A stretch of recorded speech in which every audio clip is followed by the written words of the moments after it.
क्या बगैर रफुल यदैन की नमाज हो जाएगी? हाँ हो जाएगी, जब तेरी हो जाती है कायदे में रफदेन करे बगैर तो करोड़ों लोगों की भी हो जाएगी।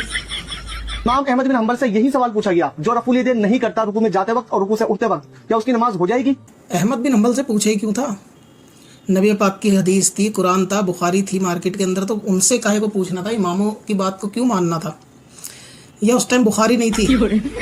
उस टाइम मार्केट में बुखारी नहीं थी, तो इसका मतलब जिस टाइम बुखारी नहीं लिखी गई थी तो चारों इमामों ही से पूछ के लोग काम चलाते थे। इमाम अहमद बिन हंबल ने कहा मुझे नहीं पता उसकी नमाज हो जाएगी या नहीं होगी।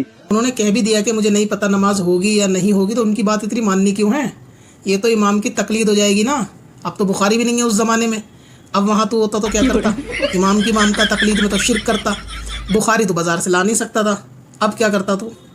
फी नफ्सी उसकी नमाज नाकिस तो है, क्योंकि वो तरीका नबी अलैहिस्सलाम से तो हटा हुआ है। अच्छा, तो जो नबी के तरीके से हटकर नमाज पढ़े उसकी नमाज नाकिस है, जैसे कि तुम वहाबियों की कायदे में रफदेन नहीं करते, नबी के तरीके के खिलाफ नमाज पढ़ रहे हो, तो तुम्हारी नमाज तो बातिल है फिर।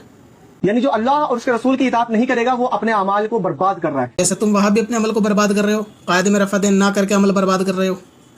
नमाज उस तरह पढ़ो जिस तरह मुझे पढ़ते हुए देखा। तो जब हुजूर ने फरमाया कि जैसे नमाज मैंने पढ़ी है वैसे पढ़नी है, तो कायदे में रफदेन तो करे कर अफसाना क्यों छोड़ती है रफदेन कायदे में?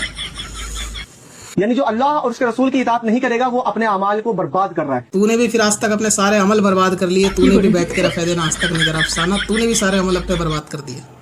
इमाम अहमद बिन हंबल की मान रहा है तो उनके अकीदे भी तो फॉलो कर ले, जो उनके उस्ताद है इमाम शाफई उनके अकीदे तो फॉलो कर ले। उनको जब कोई हाजत पेश आती, इमाम आजम के मज़ार पे जाते, 2 रकात नफिल पढ़ते, दुआ करते, इनकी दुआ कबूल होती। इमाम आजम के मज़ार पे हाजिरी देने वाले थे वो। इमाम अहमद बिन हंबल इमाम शाफई के वसीले से दुआ करते थे। इनके बेटे भी कहते हैं कि आप इनके वसीले से दुआ करते हैं, तो आप फरमाते हैं ये तो उम्मत के लिए सूरज है इमाम शाफई।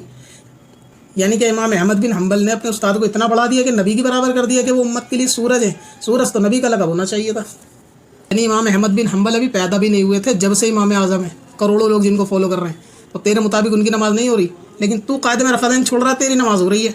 तू नबी पाक के तरीके के खिलाफ नहीं है। अगर आप भी आसान तरीके से घर बैठे उर्दू पढ़ना लिखना सीखना चाहते हैं तो आज ही हमारा बेसिक उर्दू कोर्स खरीदें। बच्चे और बड़े सभी के लिए। ज्यादा जानकारी के लिए विजिट करें वारसीstore.in पर या हमें इंस्टाग्राम पर कांटेक्ट करें।